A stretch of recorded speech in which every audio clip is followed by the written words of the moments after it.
This is Pop Culture Yearbook. On this show, we pick pieces of pop culture that were important to us in a given year. We then discuss our memories and dig into those movies, albums, shows, and more. I'm Brad. And I'm Giff. All right. And what are we doing tonight, Gifford? We are opening the yearbook as we start the second week in March, as we had the extra Brady Bunch episode last week, to 1984, our second go-around. 1984. Yeah. Yes, we do have. So we want to refer back maybe first. We have covered some fantastic movies of the year. Mm-hmm. We did The Karate Kid, we did 16 Candles, and we did Ghostbusters.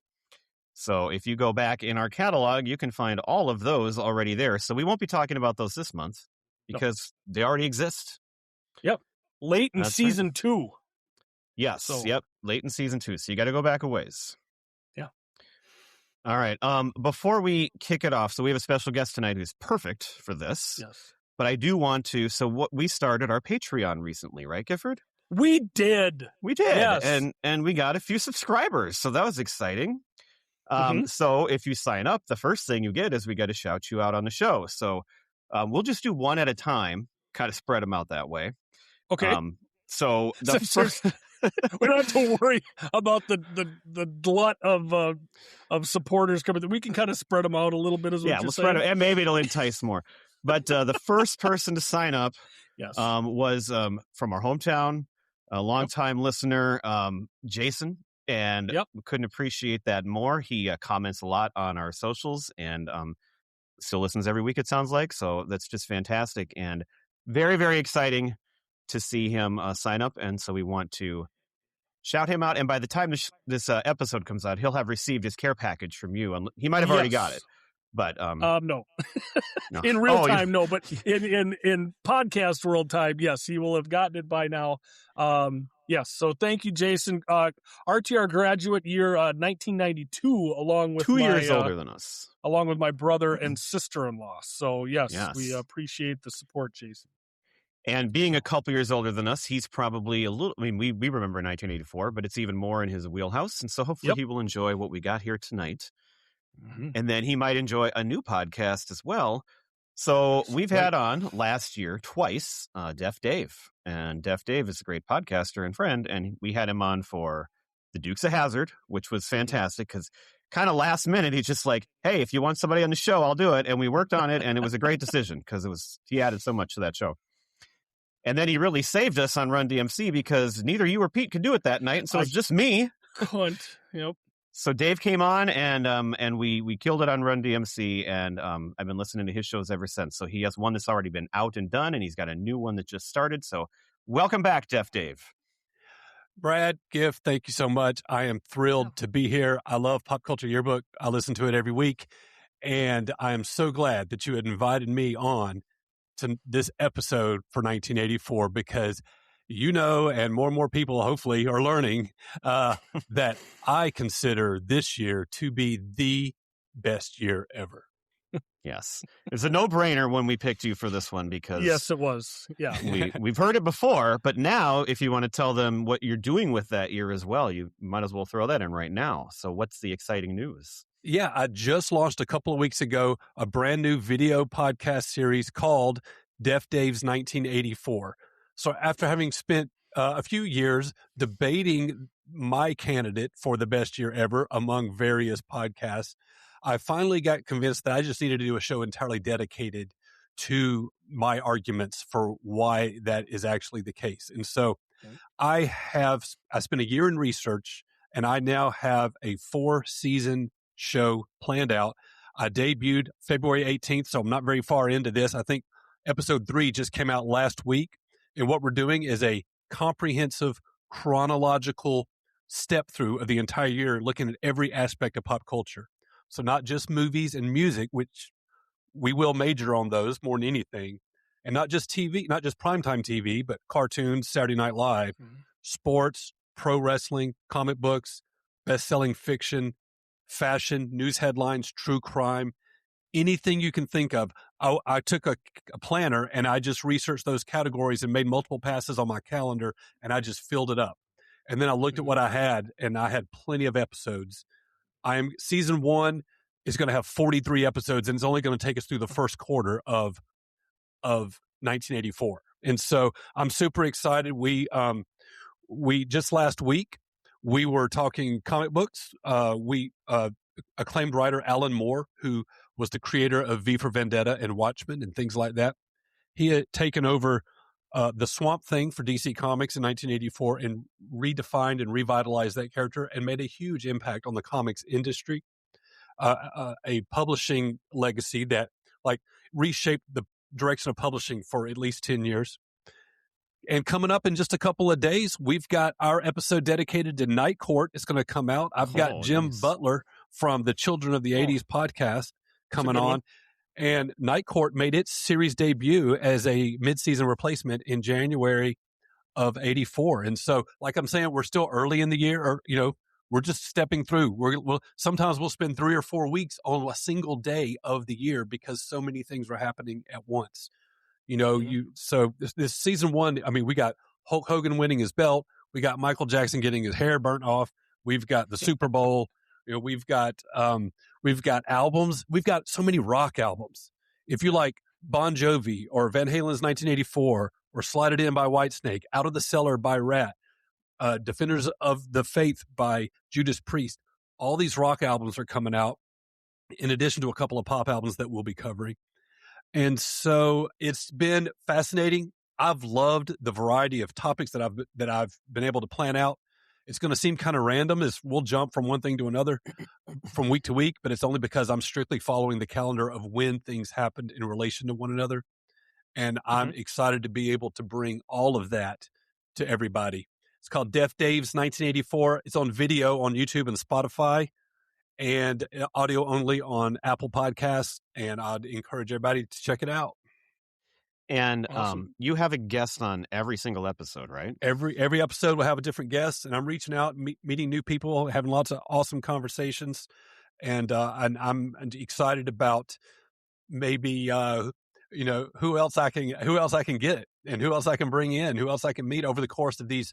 This will be a 4-year project because I'm just going to take my time with it. It's a lot of people. There'll be a lot of episodes. So, yeah, and it's not coming up for a little while, I know, but I did get to be a guest, and I've already recorded a Winter Olympics episode with Dave. So I was honored for that, and I'm excited to hear it someday when it comes out.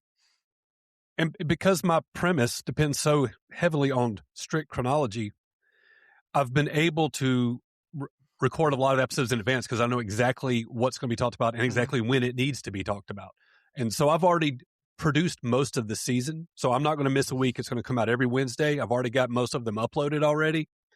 And your episode, you came on and talked Winter Olympics with me, and that's not going to air until the end of June. So I'm in good shape. I'm flying here. I am not going to miss an episode this year. If I was committing to a show, I was going to make sure I didn't miss any publication dates. Sure. All right. Gifford, do you have any questions or anything to add there? I don't want to cut you off. Oh, no, I'm good. I'm loving listening here. So, okay. Yeah. So we hit on this our first time around, but we'll go into this again here. And we have a guest this time. So obviously we want people to listen to your show and they'll learn a ton of stuff about what you were doing in 1984, but we always start with our memories of the year. So Dave, what are some of the big things that you remember or that stood out to you when you were living in 1984? I was in 7th grade, and on January 22nd, which was Super Bowl Sunday, and following the premiere of the Super Bowl, the series premiere of Airwolf, same night, was on my 13th birthday. I turned 13 January 22nd. Oh, that's like me. I used to have the Super Bowl on my birthday quite often, too. It was always so fun. Yeah. So as far as what I remember from that day, from that year, I was way into Michael Jackson, and this was the reunion era for all of the Jackson 5, and Jermaine had come back to the group, and I ended up going to the Victory concert tour that summer. And so the Jacksons loomed large for me, even though the Victory album was kind of a disappointment at the time. And of course, this is the year of, Ghostbusters and Karate Kid, and Dukes of Hazzard is still in the air. And I'm also starting to discover rap, which would go on to define the rest of my decade in the 80s. I can't begin to start to list it because there are so many reasons, and that's why I'm doing a 4-year podcast series about 1984 because there's just too much. It's a plethora of treasure. If I do know what a plethora is, do you? Yes. Very well said. Yeah. Hey, Gifford, do you want to go next? Anything new you remember? Well, or you remember you forgot? We covered this in season 2, but again, this was second grade for Brad and I going into third grade. So we weren't combined yet. Brad and I wouldn't meet for a few more years here. So I was in Mr. Borchard's second grade class, and this was kind of an interesting year. Even as small as our school was, this was an exception in that we had a second grade class and a third grade class in the exact same classroom. And he taught both. So he would teach second graders something, give us something to work on, and then walk across the room and teach the third graders. So that's just an inkling of how small the elementary school was in Russell. And then we had Mrs. Beauregard in third grade. She was absolutely great. I was also involved in 4-H at this point. Brought this up in season 2. We were the Coon Creek Cheerful Workers. Workers was our mascot, I guess you'd call it, down there in Lyon County. So that was our 4-H club. And of course, like Dave is going to be bringing up all this stuff. One thing that I do remember from this year is the hotly contested presidential race from 1984. Between Reagan and Dukakis, or Mondale, Mondale, where Mondale won just Minnesota and I think D.C. was it for electoral votes. And I thought it was just Minnesota. I thought it was just I got 13. So it was, I thought it was our 10 and then 3 from D.C. You might be right. He only won one state, but I think there was one a D.C. state thing in there, yeah. So that was, like, oh, yay. Little bit of a blowout there with Ronnie. So I do remember that. And then, of course, like you said, we did have 2 Olympics in 84, which was a lot of fun. So, that's about all I've got. Brad, what do you have for that year? Yeah. So, second and third grade. The first thing early in the year that I remember is that because I'm a Super Bowl historian. I was actually just texting with Dave and Jim and our other friend Jason recently about the Super Bowl highlight films on NFL Films and how I used to just live for those in the 80s leading up to the Super Bowl.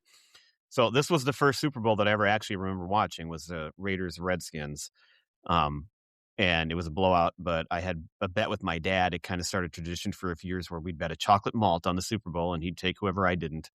And I won. I picked the Raiders. That was Joe Theismann and on one side, Marcus Allen on the other.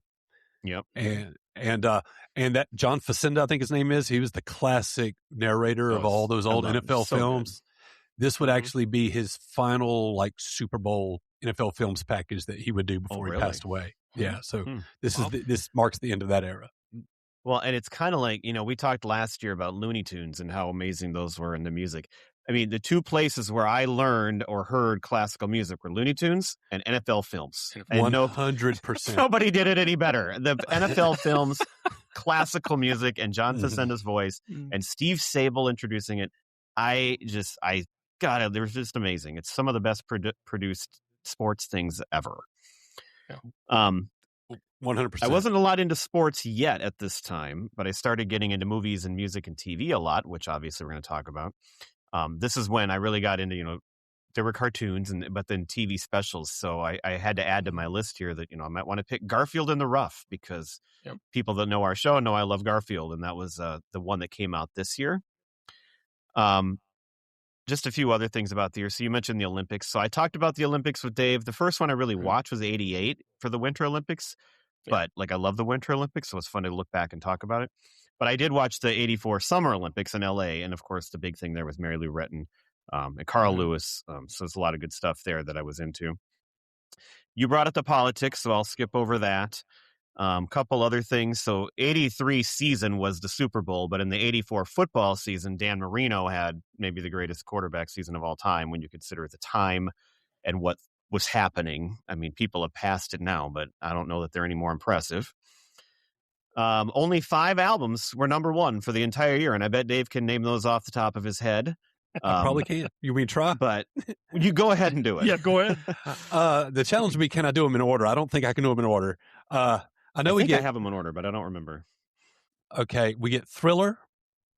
Yep. We get Footloose soundtrack. Yep. We get Born in the USA and Sports. Those might be in reverse order. I had those flipped on my list, but I don't know if I had them in the order or not. So okay, but so I don't know. Thriller is on here for the first few months of the year. Right. Footloose has just a couple of weeks. Bruce Springsteen gets a couple of weeks. I think Sports gets 1 week, and then for the rest of the year, like 25 weeks or something like that, we get Prince with Purple Rain. Yeah, Minnesota. We lost Mondale, but we got Prince. There you go. Right. I think Minnesota still wins that year. Yeah. But yeah, I mean, only those 5 albums for the whole year, which is like, some kind of record, obviously. But you had Madonna and you had Van Halen. I mean, these were huge albums, iconic albums. They never even got to number 1 because they were these giant albums that just wouldn't let go of it. It's a year full of iconic albums, like either career making or career defining albums for so many different bands. You just, the 3 big ones, Purple Rain, Born in the USA, Like a Virgin. You can also add Heartbeat City and Make It Big and Reckless. Make It Big. Yep. Those are good ones. Into the Gap and Ride the Lightning. I mean, there's so many that were critical to the careers of those respective artists that they remain the best known for. And I will throw out that we do have an episode on Huey Lewis, the New Sports as well. So we sure do. That was Brad's pick. Fun with that one. If I could throw in a little sports thing here from '84, the NCAA finals featured Houston versus Georgetown, and that would be Akeem Olajuwon versus Patrick Ewing in the NCAA final. And of course, this was the year that Michael Jordan would get drafted into the NBA. So, and this is the year that Wayne Gretzky wins his first Stanley Cup. Yes. Yep. And that was the college basketball. That's my other huge, I mean, actually more than the Super Bowl, the NCAA tournament is like my favorite thing in sports. And it was the next year that I got into that when Villanova beat Georgetown. So I just missed out in 1984 there, but the next year I got into that. This is the year the Apple Macintosh was introduced. One thing I did not realize, the invention of the 3D printer, which I just thought that was like a new thing. But according to this, there was a version of it way back, invented in 1984. And this is the year the national drinking age changed and became 21. So, okay, I remember. You look confused, Gifford. I had an uncle and aunt that were getting married, and my aunt was not 21. She was, I think, 19 at the time, and she was all in a huff.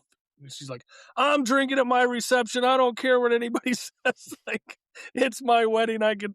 And just thinking now, like, growing up down there, like, 19 was not a problem really for, having a drink or two, even when I was growing up. So, Dave, I would like to point out one thing. So, like, for me, I think 1989 is one of the greatest years ever in movies. But with you being, that 5 years older, that puts you at 84. I've got another friend, and she swears up and down that 1984 is the best year in pop culture, and she is your age. So, I mean, it hits you at 13 years old. That's that 12, 13 where everything is just new and you really, latch on to stuff. And I'm not going to argue that looking through all of this stuff tonight for our drafts, 84 is jam-packed. I mean, it is absolutely wonderful. And I think you can find great things in all the years. And what's fun is making that argument for one over the other. So really looking forward to, listening to the new pod. Yeah. And I'm a creative person. I've always had an active imagination, and I'm in a creative field professionally. I also, write fiction as a hobby, and I've had novels published.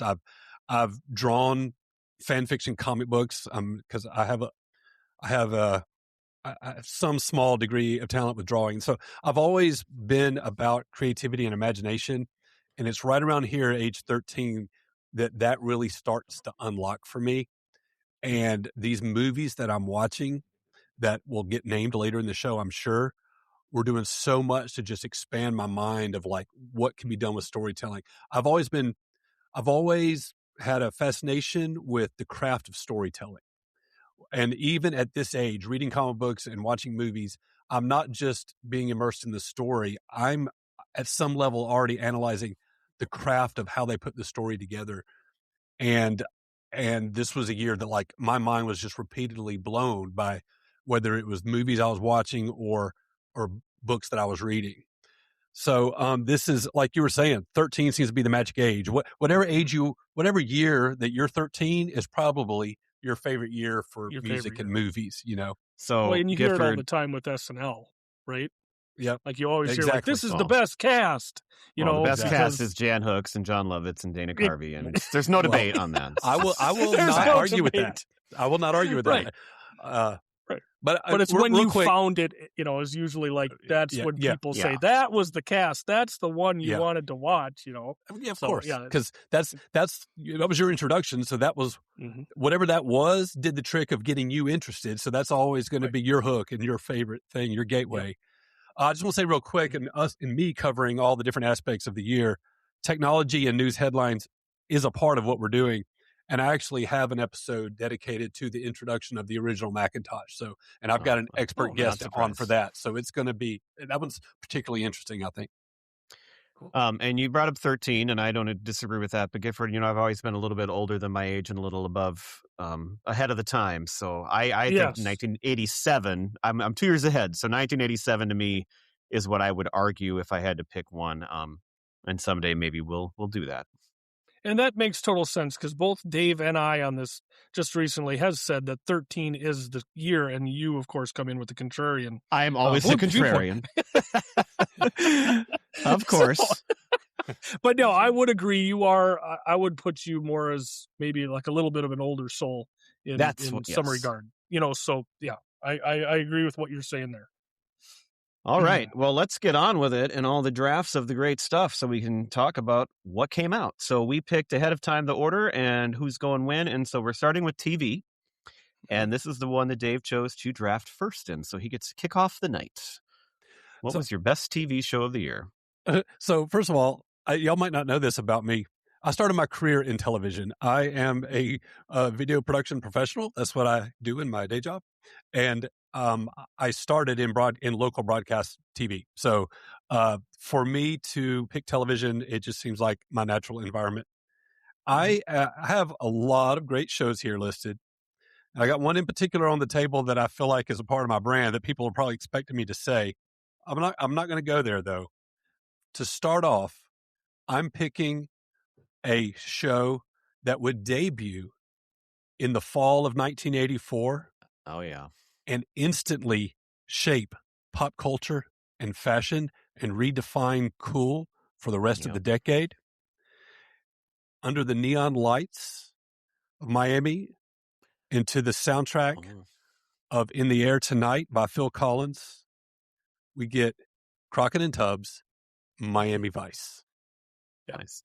I thought you were talking about a different one that debuted at first there, but then I caught on when you got into the fashion and everything. When you got to the fashion, exactly.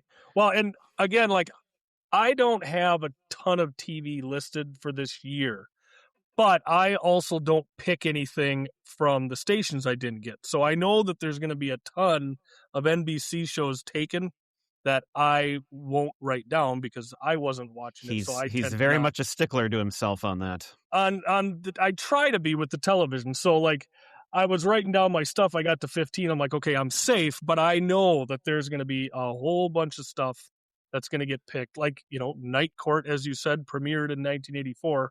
I guarantee one of you is going to pick it. I just can't, you know, because I just didn't watch it. So well, you can, but. Right, I'm just not going to. Let's put it that way. All right, well, I am going to pick the show that I thought Dave was talking about at first. It debuted in 1984. And, you know, it's problematic now to bring this name up, but it took the country by absolute storm. And as an 8-year-old, I was on it right at the beginning with my family. And it made hits out of everything that came after it. I mean, Cheers was nothing before this.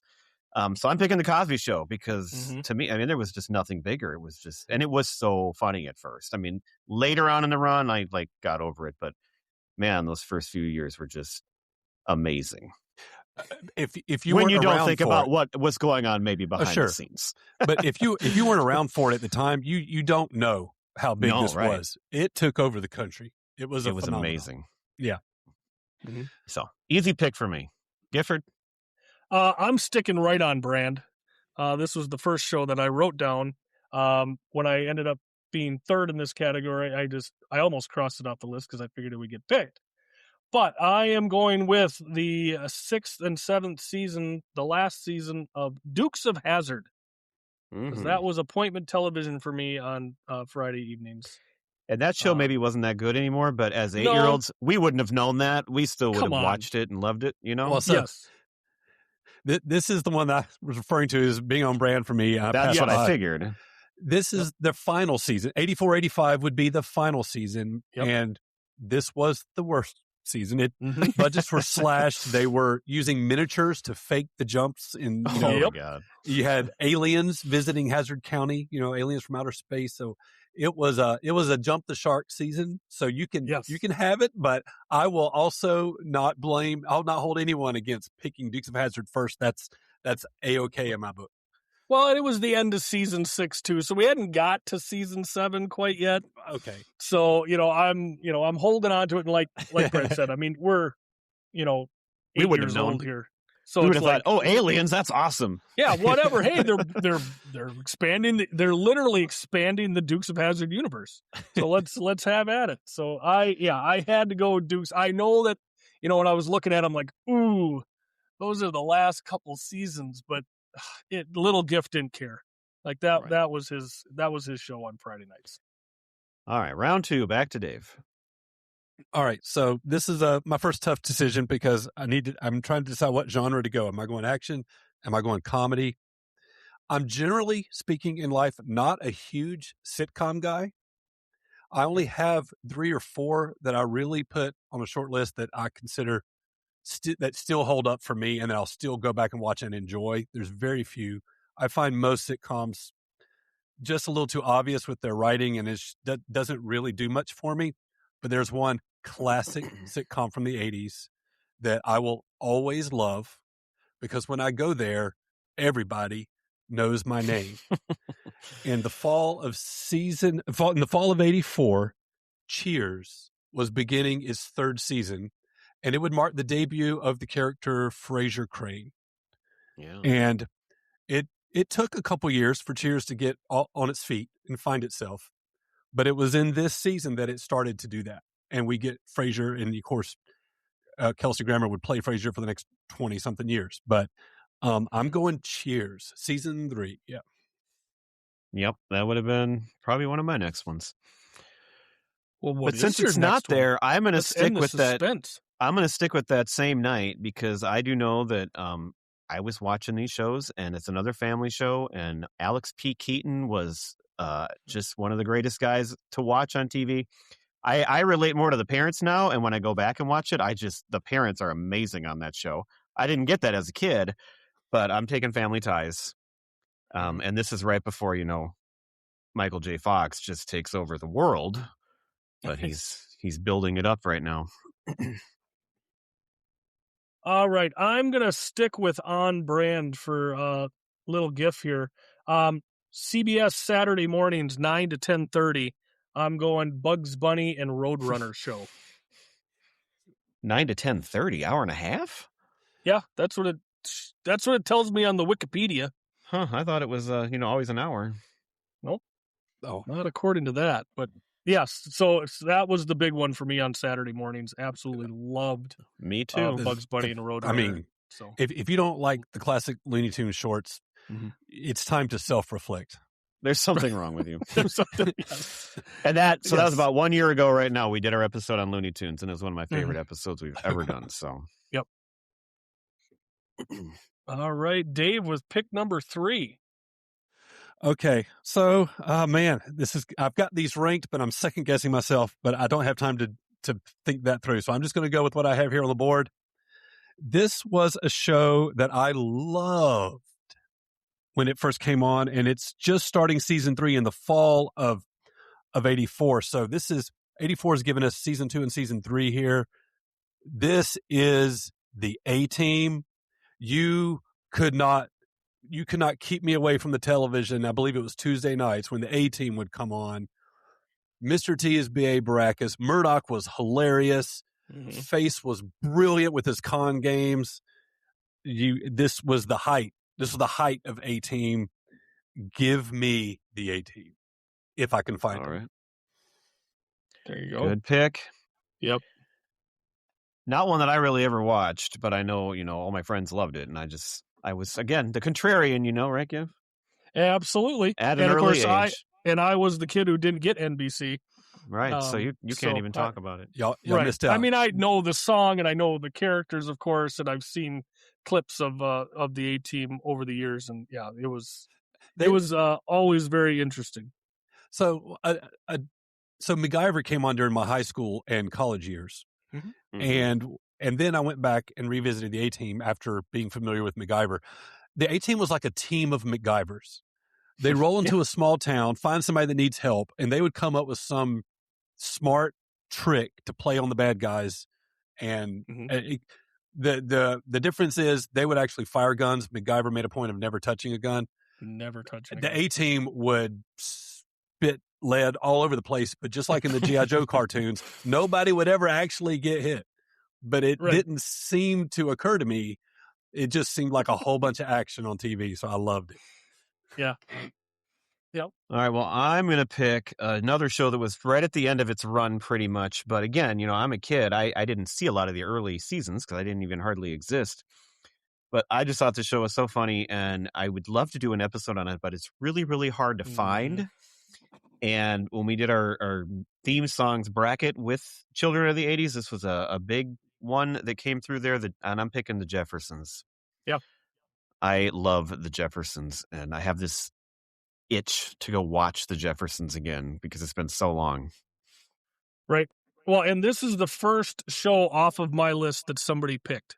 Because, of course, you guys had all CB or NBC shows prior. So I actually have to cross one off of my list finally with the Jeffersons. So, yeah, this was the season 10 and then the final 11th season of the Jeffersons. What all right. are you going to pick? I'm going to pick a show that was early in its run, really getting its legs underneath it here in season 2 and season 3. We have an episode on Newhart that you can go back and listen to. Yes, we do. And that would have been my next pick, actually. It's just, I mean, again, we got the, national treasure with Bob Newhart, and the writing, his acting was great. And of course, we just had an honorable mention for Larry, Daryl, and Daryl. Daryl and Daryl on our last episode, or a couple episodes ago. So, yeah, just really fun. Excellent show. Yep. All these were shows I watched with my family, and that's why it was a great time. All right, round 4. All right, so I am picking another what I consider to be a classic TV action, I guess a little bit sci-fi series from this era. This was a series that probably outlasted its welcome a little bit. But in the fall of 84, season 3 is just getting started. So this is early enough in the series that it's still strong and it's still appealing. This is at the height of Knight Rider. So give me Michael Knight and Kit bickering back and forth and solving crime. You give me a talking car with a smart aleck attitude that can drive itself and allow you to kick back and play some Pitfall on your Atari 2600 while it's going down the highway. That is peak. That is peak human achievement. Yeah. Nice. Yeah. Hard. You got me with Pitfall there. You had. Okay, this is because there's so many of these shows that I watched and loved as a kid. And I feel like I'm just taking the same one from the same night, but that's what I was watching. So that's what you were watching. You got to watch TV one night a week in the Sorensen. I'm going to pick. This was, I think, Saturday nights, and we rediscovered this show. We went on an Alaskan cruise last summer, and on the boat, a princess boat, you could watch The Love Boat, and my wife and I watched it at night when we had our downtime or before we went to sleep. And the show is just what a comfort show. It was just.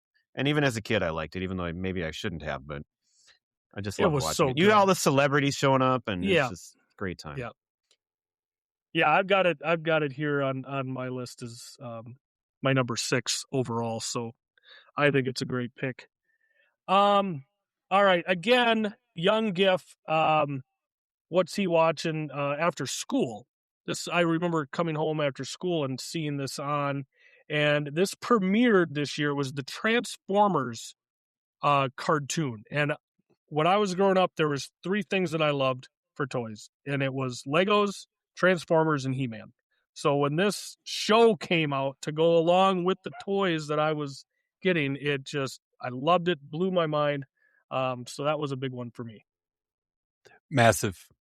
It was a coordinated effort. It was almost a co-creation between Marvel and Hasbro, and the comic books, the toys, and the cartoon. It was like boom, boom, boom over the course, all contained within 1984.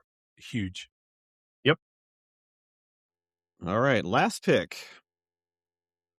Okay. Oh, I'm down to my last one. Okay. Yeah. Well, you gotta think about it.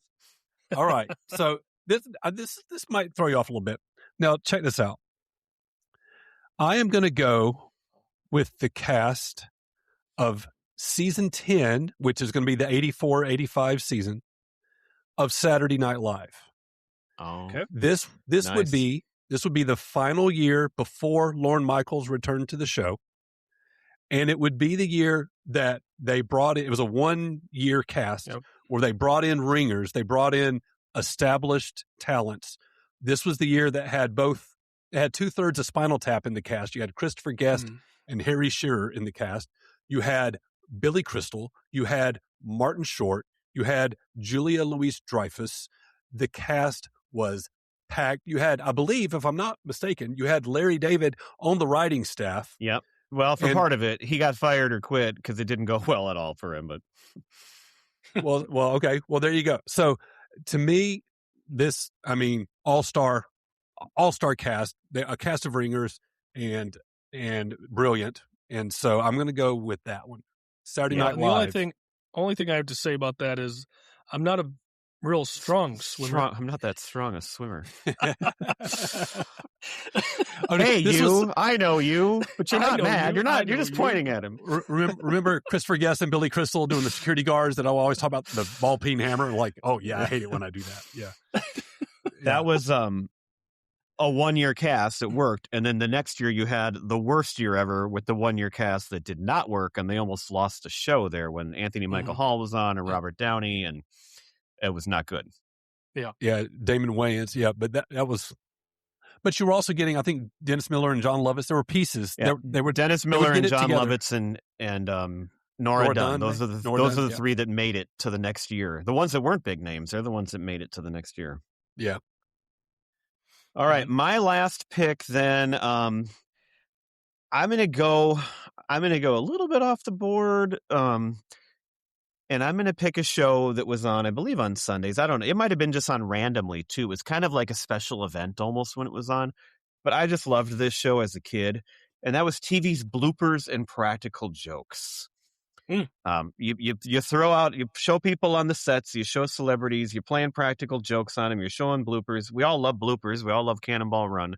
And I just thought that was such a fun show. And you don't get anything like that anymore. So I want to bring that one up. Yep. All right, Mr. Irrelevant is next here in the TV category. So, Dave, you already brought it up. Premiered on Super Bowl. This is season 1 into season 2. Again, young Giff loves things that fly and blow stuff up. And this was Airwolf. I loved the theme song for it. Was awesome. Would pump you up and get you going. And I just like the idea of the government agent gone, and he's taken on this awesome aircraft, and I thought it was cool. I would build like a Lego Airwolf, the best I could with the pieces I had, and fly it around the living room and blow stuff up. So I just thought it was awesome. All right, Dave, do you want to shout out any of your other leftovers that you had on your list? Yeah, I'll do a few.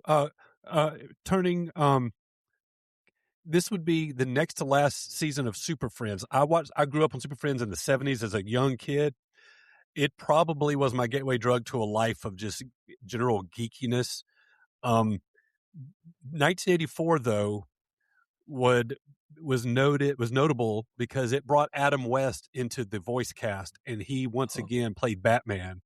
He was playing it on Saturday mornings with Casey Kasem as Robin. So I thought that was kind of neat. So that's big. That is cool. Super Friends shaped me in the 70s as a toddler and young grade school Dave there. So I want to mention that. A couple that we didn't get to, Fall Guy and Magnum PI. Oh, yeah. And so this is what I love about TV in 1984. This is like the overlapping section of the Venn diagram for me. Some of these were ending, some of these were beginning, some were in the middle of their run. But consider that in one calendar year, we were getting new episodes of Dukes of Hazzard, A-Team, Fall Guy, Knight Rider, Airwolf, Magnum PI, and Miami Vice. Are you kidding me? Mm-hmm. That's peak television. There's no other year in TV that can possibly compete with that. No, it's pretty good because you still had those shows that started in the 70s still around, finishing up too. And yeah, this would be the final year of Happy Days. It would be the final year of Three's Company, and 84, 85 would be the final season of Jeffersons, like you mentioned. So yeah, you had some on their way out, and like Love Boat, I think is still around from the 70s. But then you got some getting started. Like 84 was the beginning of Miami Vice, Cosby Show, Murder, She Wrote. We're all getting started in 84. Murder, She Wrote would go until the 90s. And so 84, and when you look at Happy Days, the beginning of Happy Days to the end of Murder, She Wrote, that's a huge span. And 1984 is where they overlap. So, in fact, the Three's Company finale and the Cosby Show premiere happened in the same week. And that blows my mind. So, wow. Again, that's whether 84 was the best year ever or not, I think you might have a case that it is the best year ever for TV. Like that, it is. That's really something when you think of that overlap there, and how long some went on and how long some had been, and I growing up being a huge TV fan, I can't imagine a much better year than this. Right. Yeah, and like you say, you've got you brought up like the specials. We got our first Garfield special. Well, right? it wasn't the first one. No, it wasn't. It was the third one, but it was the one I was excited because I got to watch it and everything. Yeah. We did get the first. We got the first MTV Video Music Awards in 84. Oh yeah. And there was a miniseries the original miniseries came out in 83. In 84, they did a sequel miniseries, and in the fall of 84, they came out with a regular ongoing primetime series. This was huge at the time. It was called V. It was about an alien invasion of these reptilians that disguised themselves as humans. And we were all about that in 83 and 84. I'm in 6th and 7th grade. It was massive. Yeah. Gifford, you want to name any more? Yes, my first celebrity crush. She premiered on her show, Who's the Boss? Here with Alyssa Milano. So you're talking about Judith Light, right? Yeah, it's Judith Mona. Come on now. Yeah. Well, I couldn't think of her real name, so that's why Judith Light was in my head. Or Tony Danza. Yeah, hey, come on. Yeah, hey. Not that there's anything wrong with that. Not that there's anything wrong with that. So, yeah, Who's the Boss premiered this year. That was a big one for me. Webster was in its first season, still going into the second season. You mentioned Fall Guy and all these great action. What about TJ Hooker? That was season 3, season 4. And then I want to mention He-Man was in its second season for that cartoon. And then I like to bring this up. Another thing that I watched every day after school, local channel out of Sioux Falls, Captain 11 would show like 3 Looney Tunes cartoons and a half-hour special. Brad was on the show one time. I was on. Might have been 84. I should look up and try to see if I can figure out the date. So that would have started, like, it was the local weatherman, and I think it started when my dad was like 8 and went through, I think, like 92 or something like that when he finally retired from the show. So, yeah, I just love that every day coming home from school and watching Captain 11. So that would be a good one for me, too. And the ones I believe was on the air, too. Okay. The ones I had were, I could have picked Alice because I love that show. Couple that you wouldn't have watched, Gifford, and they weren't maybe great shows, but they're on NBC. But as a kid, I watched Silver Spoons and Punky Brewster. You might have watched Kate and Allie. That was on CBS. I love that show. I don't remember watching Kate and Allie. It's just strange to me that I don't remember like watching that. I did have Night Court down, but it didn't get picked because I probably got into it like a year or two later. The Summer Olympics I had down, and Garfield in the Rough, the Garfield special, I had those down as well. So those were kind of the big ones. Okay. So we're going to move to music next. And I just realized I have the first pick, and I don't really have my stuff listed in order, so this could be hard.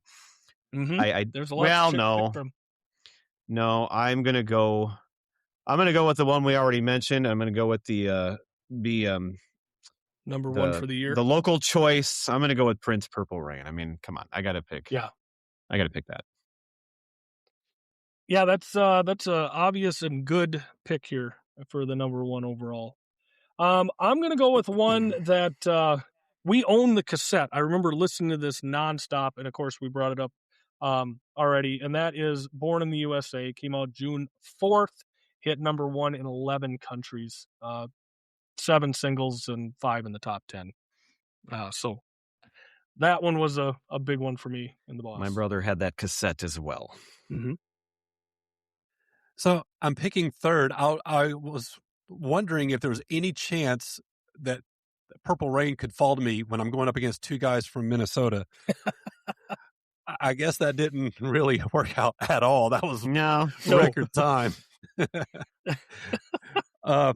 Although, actually, I was about to throw another album out there that came out in '84, but I don't think anybody will pick it, but I'll stay quiet on it just in case.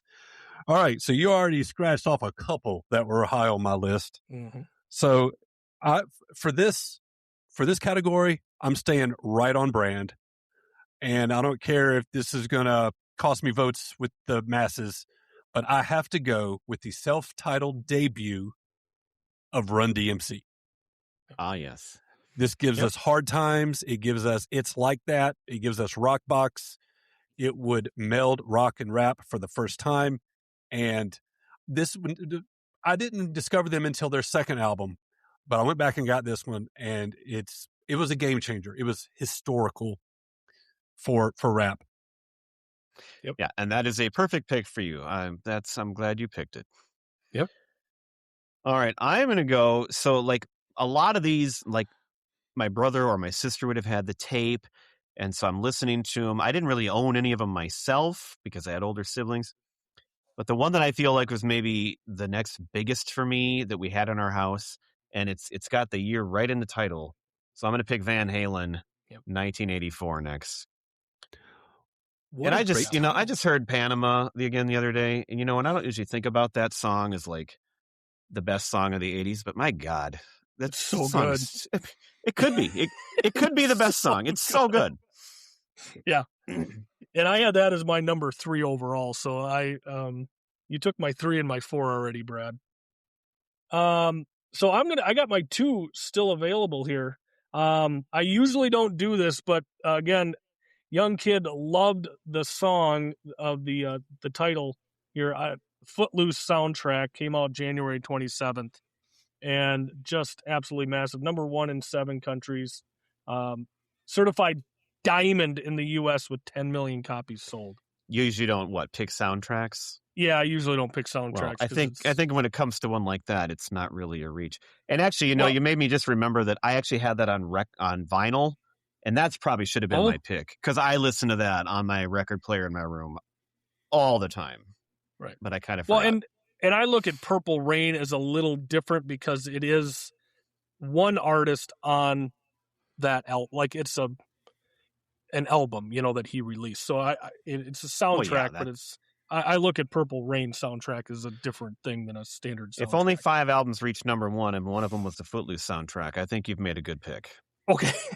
Yeah, I got 2 of the 5, I guess. Yeah. Let's hear it for you, boy. Yeah, thank you. Thank you. I'm going to cut loose a little later. All right, Dave, what do you got for your second pick? All right, look, there's some monsters here that I could pick that would probably boost my voter count. But once again, I'm going to stay on brand. Yep. Look, if I have an opportunity to pick an album that had Beat It and Our Love's in Jeopardy and King of Pain and Safety Dance all on the same album? Wouldn't you want to pick that? Yep. What if you could? But they were called Eat It and I Lost on Jeopardy and King of Suede and Brady Bunch. I'm taking Like a Surgeon. Not on this album, but I am taking the career-making sophomore album from Weird Al in 3D. Very nice. And I was going to pick that because that's a tape I did have, but I was going to maybe try to get it on the next one. And then I kind of thought you might take it too. So you got it. You stole it from me because I actually bought that myself, or my mom bought it for me. But right. But it was mine. Dave, you had mentioned before we got on, like, how do you pick this stuff? Do you go with the crowd favorite? Do you go with the one that's near and dear? We've mentioned this a million times in the show. Of these three categories, music is the most personal, right? Like, I mean, it takes you to a certain place and time. You listen to it on your own. You listen to it with friends. So for me, I think music is the hardest one to go, oh, no, I'm going to try to pick something that's going to get a lot of votes because it's so personal to each person. No, and if I've learned anything since we started this show is that people, especially podcasters, love Weird Al. I mean, I hear about him all the time. Isn't that weird?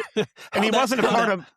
I hadn't heard about him hardly ever since I was a kid until I got into podcasting, and I'm like, Weird Al's everywhere all of a sudden. He keeps coming up among podcasters. What is it about podcast? I don't want to ask. Well, they're a little weird. Yeah. Music is magical that way, Giff. I mean, a song will trigger memories that you haven't had in a long time. You will instantly be back to a certain place, a certain time with certain people, and it all just is suddenly alive again in your mind. So, yeah. Well, can't beat that. And you won't hear a song for 10 years, and all of a sudden it comes on the radio, and you know every single word to that song. It's like, I haven't heard this in a billion years, but nope, you jump right back into it. It's great. All right, for my third pick, this is one, I can't remember if it was my tape or my sister's, but we had the tape anyway, and I listened to this one all the time on my tape player. I feel like I remember like walking around outside with it even. And that's Wham's Make It Big. So I'm going to make that my third pick. One of the huge albums that didn't hit number one, but was one of the biggest ones of the year. 3 number ones off of that album. Massive. And a career-making iconic album. Yep. Well, and I mean, it was properly named, right? I mean, Make It Big. That's right. So, yeah. Okay. Well, for my third pick, my third and fourth have been taken. I took my 1 and 2. I'm going to take my fifth. This was another one. This was another one that we had the tape, so wore it out. Absolutely love this one. This is Roll On from Alabama. Oh yeah, I got that one down here. Their 8th album came out January 16th. It was number 1 on the U.S. country charts, 4 times platinum in the U.S. You got Roll On. The third single, if you're going to play in Texas, you got to have a fiddle in the band. I mean, that absolutely love that song. When We Make Love on there, little GIF, not really understanding what's happening there, but just loved that album and played it to no end. And they were crossing over to, and of course, we talked extensively about them on our 80s country episodes from just last year. Yep. All right, back to Dave. All right. So in 1984, I'm listening to pop music. I'm listening to Casey Kasem. I'm listening to American Top 40 Radio. This is my pop phase, primarily Michael Jackson, but everything in the top 40. In 85, I would turn into a rap freak and only listen to rap for the rest of the decade. What I've discovered in my research for 1984 was how strong of a year that it was for rock. And I ran off a few of those titles at the beginning of this episode, and rock's not my native genre. If I'm picking between some hard driving guitar rock or some really good R&B, I'm probably picking R&B. But 1984 was front loaded with all kinds of rock albums. Like just in the month of January, I must have done 3 or 4 episodes on these, and so I've been listening to a lot of it lately, and I've got a new appreciation for it. And I'm going to go with the self-titled debut album from Bon Jovi. And this has the song Runaway on it. It's the biggest song off the album. If you don't know the album, then these other tracks, the names won't mean anything to you. But I encourage you, if you haven't listened to the album in a while, go ahead and do that. And I can assure you that we will have an episode dedicated to this album on my show. My sister had that one. I don't really know the album, but I do feel that, in my opinion, Runaway is maybe the best Bon Jovi song ever. So that song is awesome. Yeah. Awesome. Yeah. All right, Brad, is this fourth? Yes. So you brought up rock, and I'm kind of between two here. One is like, I saw the videos on MTV, and they were huge for me because of that. And one is a tape that my brother had, and I listened to it a lot. But I'm going to go with Twisted Sister, Stay Hungry, because the videos for We're Not Going to Take It and I Want to Rock, which is the Superior song, were just on all the time. And I just loved them. I thought it was so funny. But then I thought they were so cool because, I mean, this guy, what he wore and the way it was scary and it was funny at the same time. And I don't know. I was fascinated by Twisted Sister. Yeah. And we had MTV, so I got to see these videos. Perfect. All right. I am going to take Like a Virgin, November 12th, 1984, number 1 in 8 countries, second album from Madonna. Of course, we got Like a Virgin, Material Girl, Dress You Up, Angel. Yeah. Again, honestly, that's probably the one I should have just picked, but pretty solid. Because I listened to that tape nonstop too. Mm-hmm. And I was 8, but I could tell what was going on there, and I was pretty fascinated with this Madonna woman. Yeah. For good reason.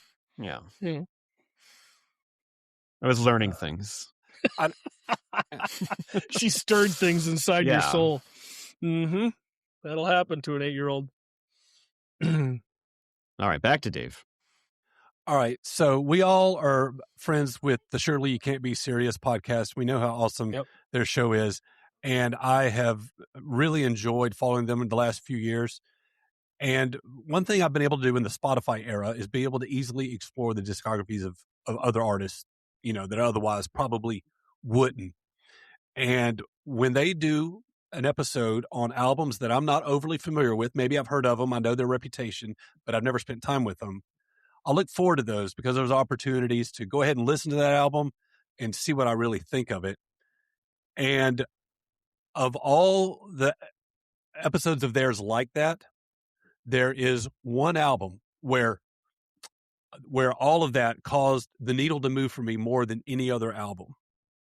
And I came away really impressed with Bryan Adams' 1984 release, Reckless. Yeah, awesome. Which gives us The Summer of '69 and Heaven and several other awesome tracks. Yeah. And when you listen to that, the whole album is fantastic. I have not respected Bryan Adams enough in my life. I don't think that is a great album from start to finish. Well, and it might be because of 1992, right, Brad? 91 with sorry, 91. Yeah, because with Robin Hood Hood song. Sorry. Yeah. Oh, yeah. Right. Yes. That's where it ended probably. But. Well, there's 80s Bryan Adams and there's 90s Bryan Adams. There's 90s. And they are two distinct entities, and one is amazing and one is I don't care for. Now, Canada's apologized for Bryan Adams on a number of occasions. But yeah, that was, Summer of '69 is one of my all-time favorite songs. Absolutely amazing. And then One Night Love Affair. That is that's a great song. Real song. God, great pick on that one. Yeah. All right. Well, there's a lot of albums I have listed here that I grew to love and know later, but I'm not going to pick them because I wasn't listening to them at the time. So I'm kind of down to a couple left that stood out to me. And one of them, my wife just bought the other day. We were in a record store and she bought the vinyl of this because she was so excited to see it there. And she wanted something by this band. And I'm like, well, you don't want any of those. Those are their old music and you don't know any of those songs. It's like a different band. you want 17 and you want the Peter Cetera Chicago 17 album. And we found it and she had to have it. And I grew up, listening to that all the time and it was huge. The songs were massive. So I'm going to throw my vote for her there for the last pick because it was great. And I listened to it all the time. Monster pick. That is a great pick. That was my number 8. My number 8, but I wasn't going to pick it. It was still available. I kind of did an audible here. So my top 10 albums are going to be picked here as I pick my number 10. I'm taking this one, came out March 13th of 84, Heartbreak City by the Cars. 4 that times was my platinum. backup. Yep. And so you and I would have switched if you would have taken the other one. Heartbeat. So Heartbeat City. Yeah. Heartbeat. Yeah, sorry. Heartbeat City. Mm-hmm. What the hell am I thinking? Yeah. Sorry. I can't read my own writing. Heartbeat City. This was produced by Mutt Lange. Mm-hmm. Of course, we got You Might Think, Magic, Drive. Absolutely phenomenal tunes on this album. Those were the 2 that I was between. So good pick. Yeah. That's perfect.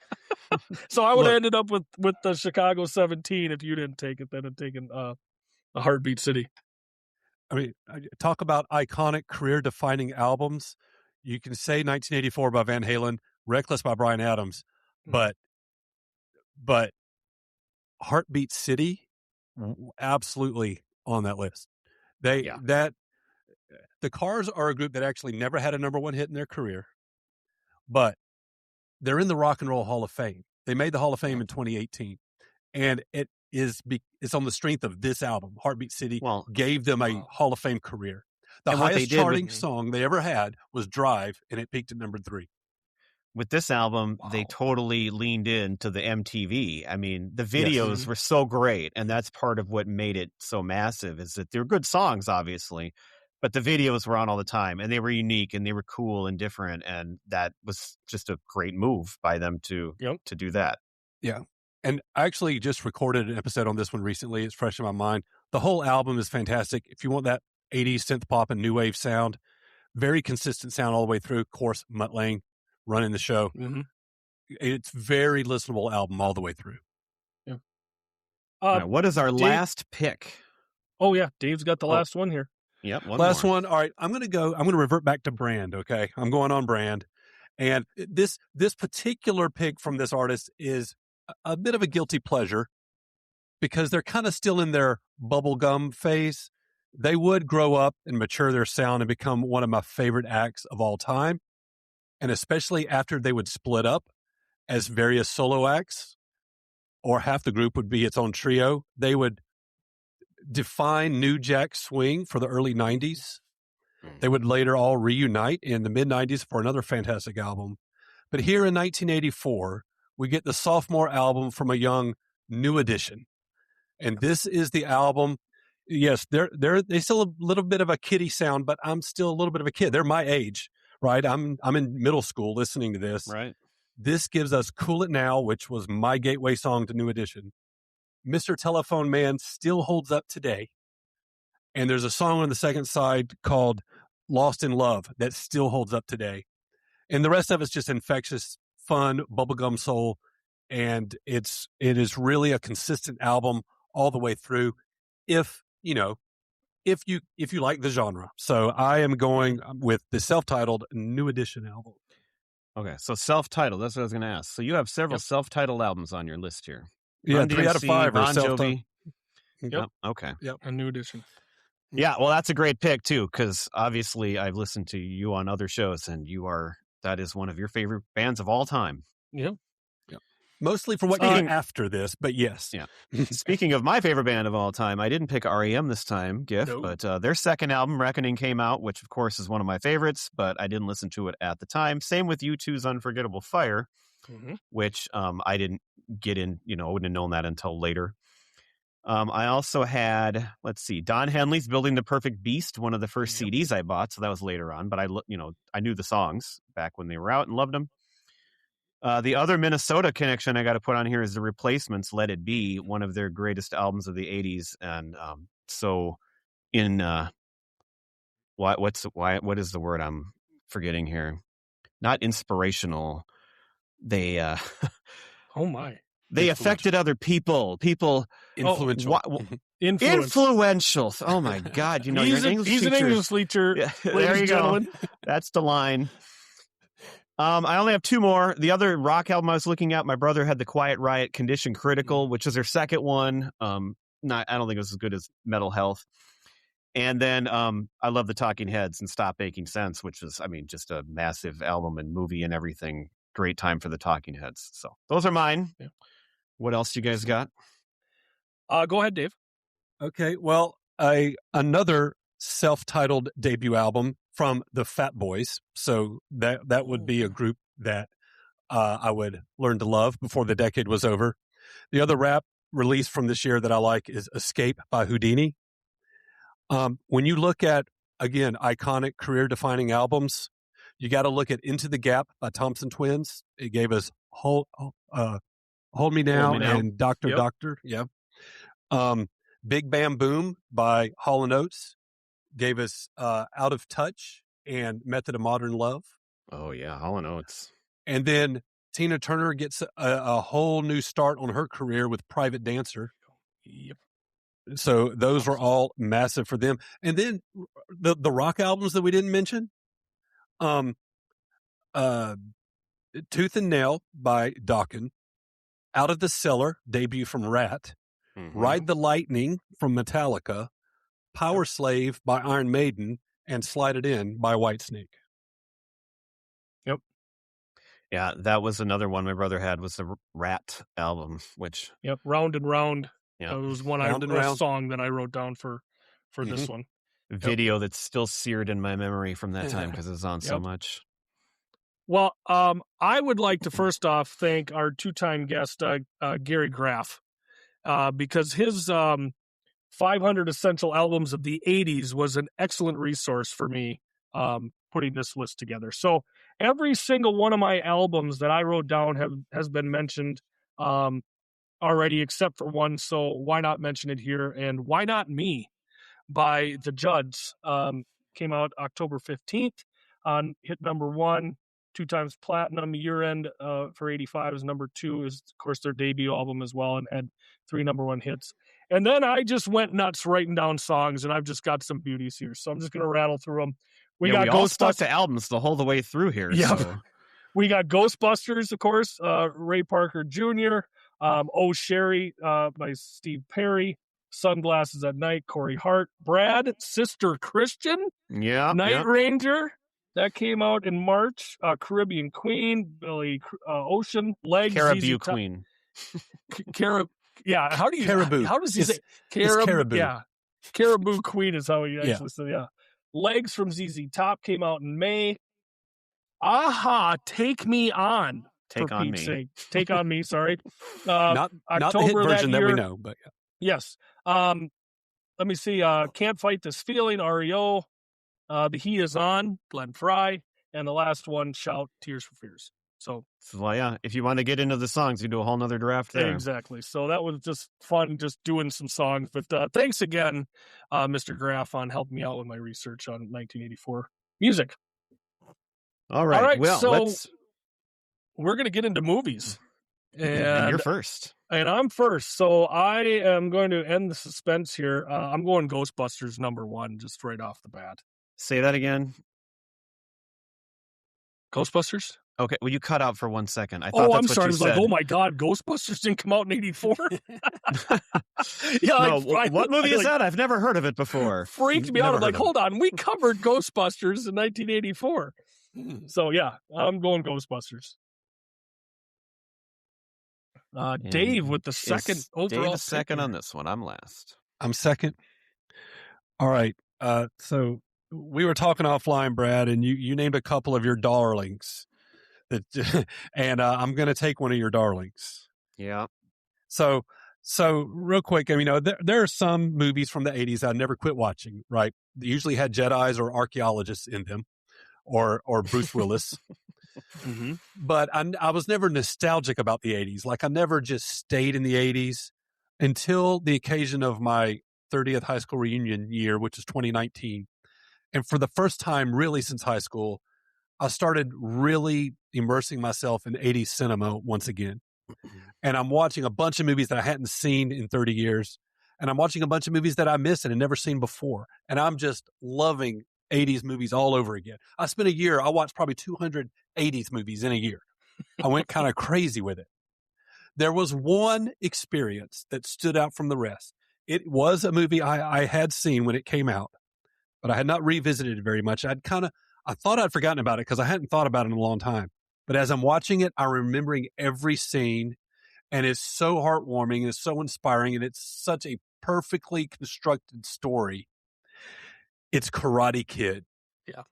Karate Kid awesome. is by far like the warmest, fuzziest feeling of returning to the 80s in that whole year of immersing myself.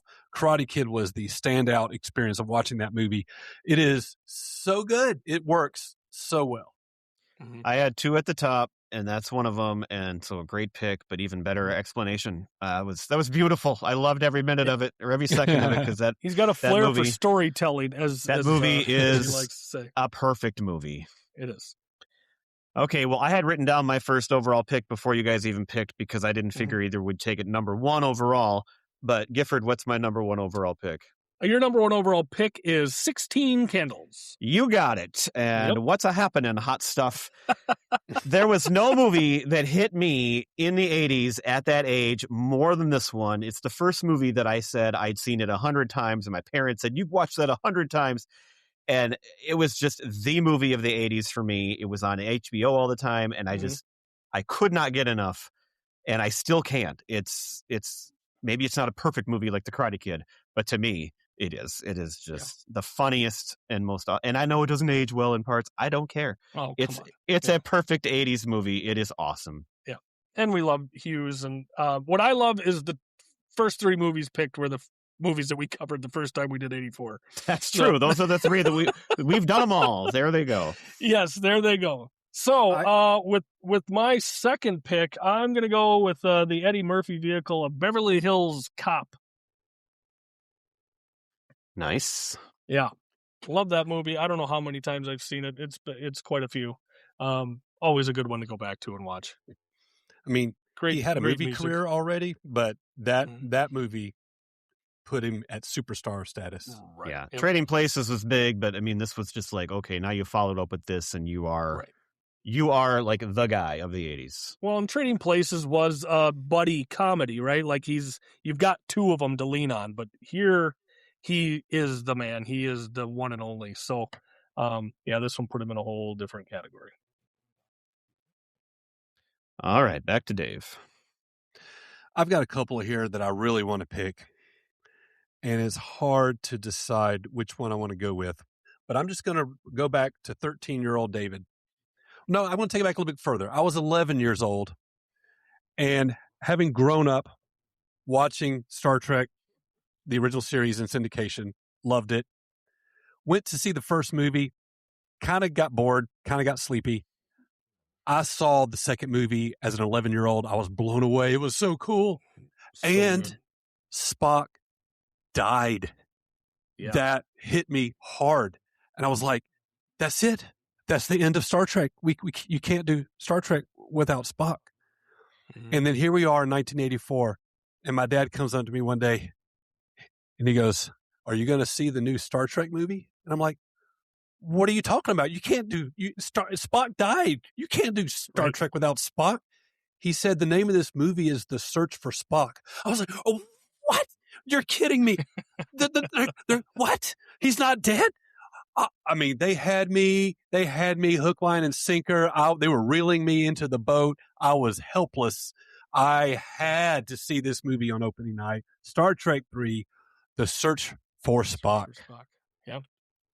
Nice. Yeah, and I don't remember this one as well, but The Wrath of Khan, the second one, is just phenomenal. And then, of course, the end where he dies and the needs of the many outweigh the needs of the one. And that was an awesome movie. But yes, I do remember watching this one, and I do have it on my list for this year.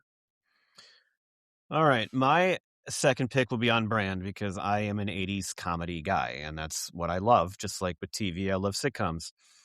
And this is one that maybe I shouldn't have seen quite as early as I did. I actually watched it with my family, and I remember my mom covering my eyes a couple times here and there. But Revenge of the Nerds. I mean, you couldn't find a funnier movie. Again, my movies aren't going to age well. I don't care. They were so great, and I still love watching them. And this movie is just, it's so funny. And it's got the great, underdog story. You're rooting for these guys. It's got a great story to it. So, yeah, maybe there was some things that happened that we wouldn't see today. But you know what? It's got a good story in the end, and you laugh my ass off. When you have one-name characters as well that are so iconic in Ogre and Booger, I mean, you can't Ogre and Booger. You had me at Ogre and Booger. You had me at Ogre and Booger, for sure. Great pick. I was thinking you should just ask me what you're going to pick next, because I wrote that down as soon as Dave started talking about Star Trek 3. I just wrote Brad's name above Revenge of the Nerds. Like, I knew that's where, since it's still on the board, that's where Brad's going. I love that pick. Well, I think you might have a harder time predicting my next ones, but we'll see. What is your next pick, Gifford? All right, so I'm going into the sci-fi category. Awesome film with, you've got Arnold, kicking some ass. Already wrote it down. Yep. Terminator, just so good. I mean, I still will say that Terminator 2 is the better of the two movies. A rare case where the sequel's better than the original, but this was so awesome, so cool.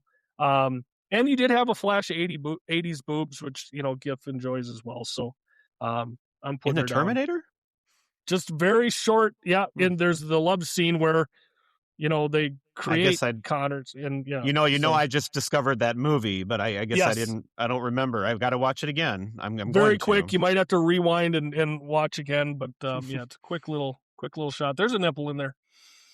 All right, Dave. Follow that, Dave. I can't follow that. There's no way to come back from that. All right, so we've got third pick for Dave. All right, look, I can't top little nipple shot there, but that's because there's no time for love, Dr. Jones. I am going with Indiana Jones and the Temple of Doom. I know that this one is the least regarded of the three that came out in the 80s, and I would agree with that only because the other two are so incredibly awesome.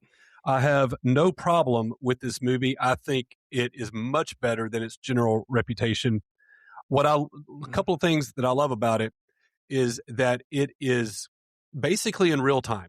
Like, no edit in the movie takes you forward in time once they are captured through that fake wall in the bedroom and they're in that underground area, all the way until he climbs up the cliff with the stone in his hand at the end of the movie.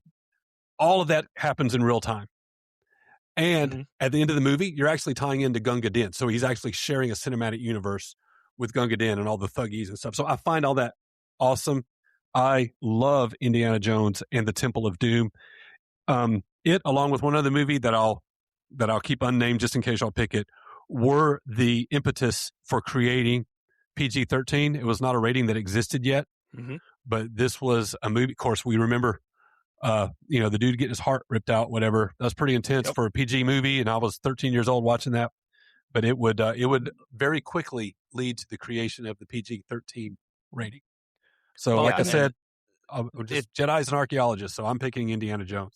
16 Candles is not usually mentioned with that, but speaking of nipples, that was a PG movie, and I mean, you just got full-on shots there. It's like, in a different time. It's Well, and, they talked about it, recently on 80s, 90s Recall, the different kinds of boobs that you get to see. Yes. Top, side. Did you hear I corrected him? Yes, absolutely. I was proud of that. You had, in the case of 16 Candles, full on boob. So, that's another category that you can get into. Again, like you say, Dave, this movie, the least regarded of the three, let's put it up against the ones that came out later and see what people think about how good this movie is. 100%. Yeah. I mean, Godfather 3 is considered a lesser movie, but it's going up against two of the greatest movies of all time. So I mean, exactly. I don't know how many times I watched this movie. It was one of the on the HBO tapes I got from Uncle Jerry. So I watched this one nonstop. I thought it was great. So I love your pick here. Yeah. All right. I wonder if Gifford will pick my next pick here. This is one that I loved as a kid, still love. Haven't watched as much lately, but feel like I need to rewatch it. And maybe I know Dave hasn't ever seen it before and is going to watch it, and I'm excited to hear what he thinks about it too. But we have a certain season starting soon, which I'm not that into anymore because our team sucks. But baseball season's coming around, and I'm picking The Natural, which we talked a little bit about last couple months ago with Robert Redford. Yep.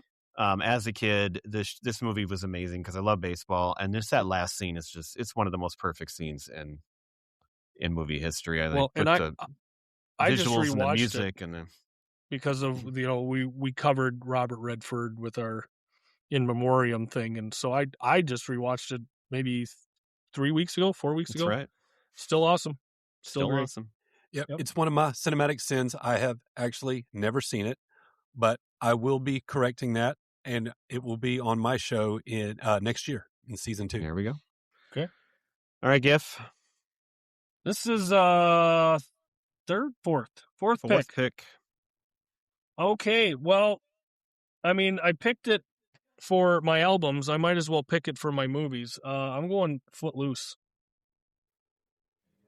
The Double Dipper. The Double Dip, yeah. Kevin Bacon's just great. I love it. I tend to be a little bit of a dancing fool too. A little less with the gymnastics in my dancing, but I just love the story of it and awesome music. So yeah, love it. All right, and to Dave. Okay, so I'm drawn to movies that have music as some sort of theme. Not necessarily musicals. There's some musicals I like, not a lot, but some. But movies that either are about musicians or have music central to the theme or the plot, or maybe it's dancing, like Footloose is more about dancing. There are a lot of movies with that kind of musical theme in '84 that draw my attention, and they run the gamut between hip hop and classical and utterly ridiculous. So I'm going to go utterly ridiculous. I'm taking the Rob Reiner movie that created a new genre, the mockumentary. I've already mentioned Christopher Guest and Harry Shearer earlier in this episode. I have to go with This Is Spinal Tap. Nice. Yep. That's what I thought you were going to when you first started there. Coming out with a new one. Or did it already come out? I think it's already been out. It's already out, yeah. Yep. All right, my number 4. So I went off brand for a second there. I'm back to my comedies again. And this is one of the most, I think, underrated and forgotten great comedies of the 80s with one of our favorite actors on this show. We love Michael Keaton and everything he's done. And I'm picking Johnny Dangerously. Yeah. My mother picked Johnny Dangerously once. Well done. I love that movie. It is so good. Yeah. It is so funny. And he is just one of my favorites. He's an American treasure, for sure. All right. So a lot of those movies are gone here. I'm going to go with one that, I watched probably on ABC's, Sunday night movies, so it was edited. But anything with Alfonso Arau also known, might know him as El Guapo from Three Amigos. I'm going Romancing the Stone. Michael Douglas and Kathleen Turner. Kathleen Turner and DeVito. Just a fun little adventure film. Yeah, I don't know how many times I watched that growing up, but I always enjoyed it. There was just a lot of funny stuff in there, and Pepe was the little truck that the El Guapo guy had. That was you can't go wrong with an El Guapo mention there. That's right. So I figure that's a good fifth pick. That's twice Plethora and El Guapo. Now this is a good episode. It is a very good episode. Yeah. So in my research for my first season, I've recently watched Romancing the Stone, and it holds up extremely well. It's tempting if you don't take the time to watch the movie. It's tempting to dismiss it as an Indiana Jones also ran. Like, you kind of tell that has a little jungle adventure to it. Like, they're just trying to capitalize, but it's unique from that. It's something different. It's Robert Zemeckis is directing it, and it's really a lot of fun. It's great. It is. Yeah. And the what was the follow-up? Jewel of the Nile. Jewel of the Nile. That one was You went to the well that second time and didn't come up with anything. Yeah, maybe shouldn't have. Yeah. You're right.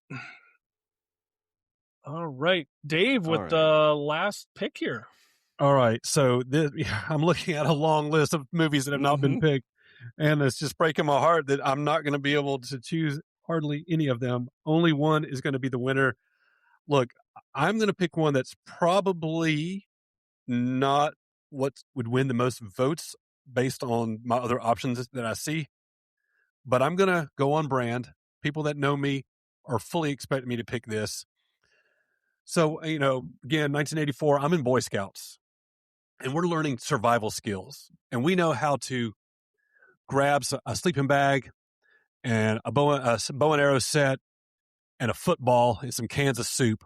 And we know how to go up in the mountains of Colorado and survive and wage guerrilla warfare against the Cubans that have invaded our town.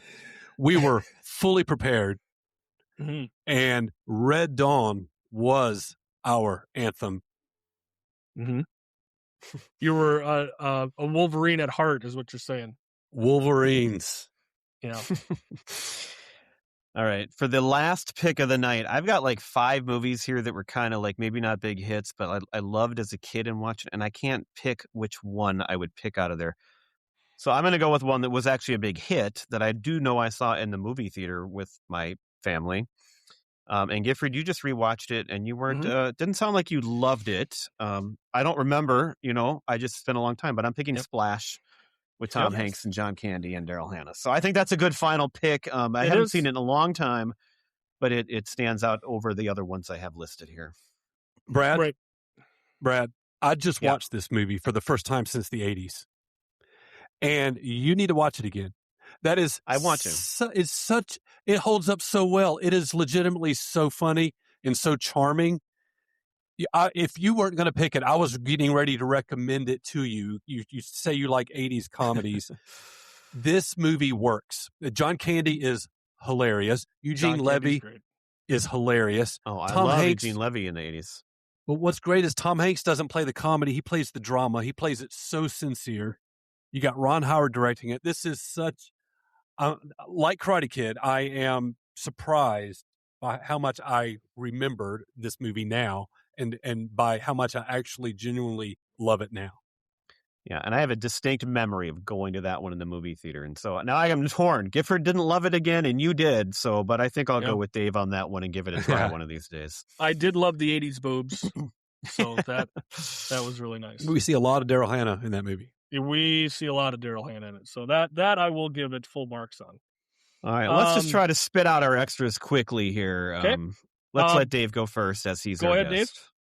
All right, the other musical-related movies that I was referring to, this was the year of the breakdance movie.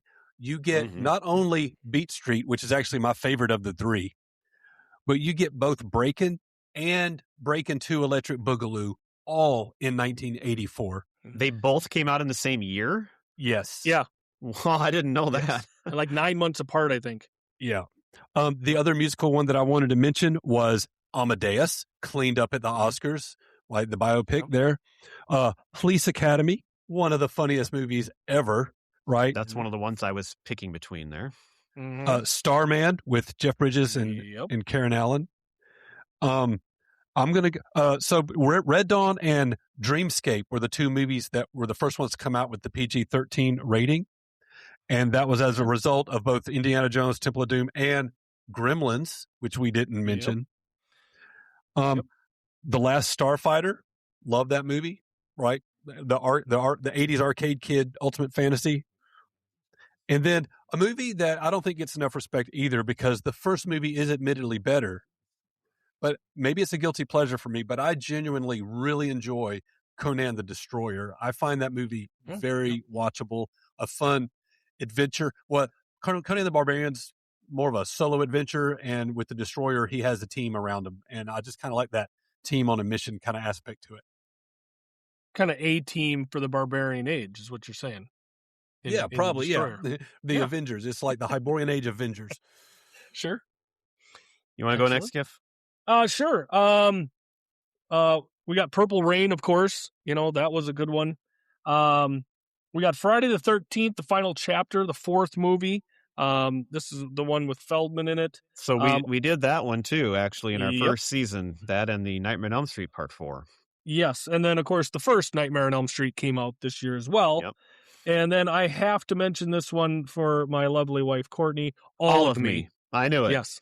Yep. So that's the last one I've got on my list. Brad? All right. The other ones I was looking at because I love these movies as a kid and watched them. Cannonball Run 2. We did Cannonball Run last year, but I couldn't get enough. Muppets Take Manhattan and The Never-Ending Story. And then there was one that had a young Drew Barrymore and I believe Shelley Long and Ryan O'Neal. It was called Irreconcilable Differences, about a couple getting divorced and then their kid. And it's just from what I remember, just a charming, sweet little movie. And I think she's trying to get them back together. But that's one of those I haven't seen since the mid-'80s, but I watched it a ton on TV. Let's see. I think you've named everything else except we haven't mentioned Gremlins yet. So I got. Dave threw it in there. I totally missed that one then. Yep. All right, that's it. That's the way it goes. So yeah, everybody needs to check out the socials and make sure that you vote as Brad puts these on as the week goes on here. So I got to say, I feel pretty good about my list. We'll see. We'll see how I did. You just never know how they're going to shake out. Yeah, never know. Exactly. It depends on how many people I can get paid off that week to vote for me. So, I need my legions of Def Dave's 1984 fans to show up. Mm-hmm. Yes, absolutely. I don't remember. I made a big mistake here. Dave, your number 5 movie pick, what was it? Red Dawn. Red Dawn. Yeah, okay. Yep. I didn't even write it down. I was listening, but I didn't write it down. So, got it. Wolverines. Yep. Need to listen. All right. And retain. So as you mentioned, your legions of fans. I hope they're growing as this comes out. You've got a new show, so check out Def Dave's 1984. You prefer it on Spotify if possible, I believe, right? But you can get it's on video. Right? Yeah, Spotify to me has got the best version of the show. I have to sanitize the copyrighted music for YouTube, and then those are the only two places to see the video part of it. But Apple Podcast does have the audio only version of the Spotify show. So either way, you can check them out on any of those platforms. This week we have the Night Court episode, and next week it's going to be the Van Halen 1984 album. Oh, a couple of good ones. All right. Looking forward to that. Well, excellent. Well, thank you, Dave, for coming on and gracing us with your knowledge of the year and making your picks. It's always fun to have the third person on for these beginning of the month episodes. It would have been silly to do this with anybody else. Well, right. It's my pleasure. Mm-hmm. I absolutely loved it. Y'all guys are awesome. I love your show. Well, thank you, sir. Well, hey, Brad. Hey, Giff. Do you know which band is the biggest fan of Full On Boob? Well, I think they like all versions, but when it's Full On Boob, you got to go with Preacher Row. That's correct. They are a fan. Right. Side, under, top. Full On is a good way to go. The yearbook is open to 1984. Come back next week for the next episode, which we are going to discuss right now, Giff. Yes, we're going to get into it after we get off, so you guys enjoy this one. Remember, hit the socials, vote, and let us know what you think. Thanks for listening. Bye.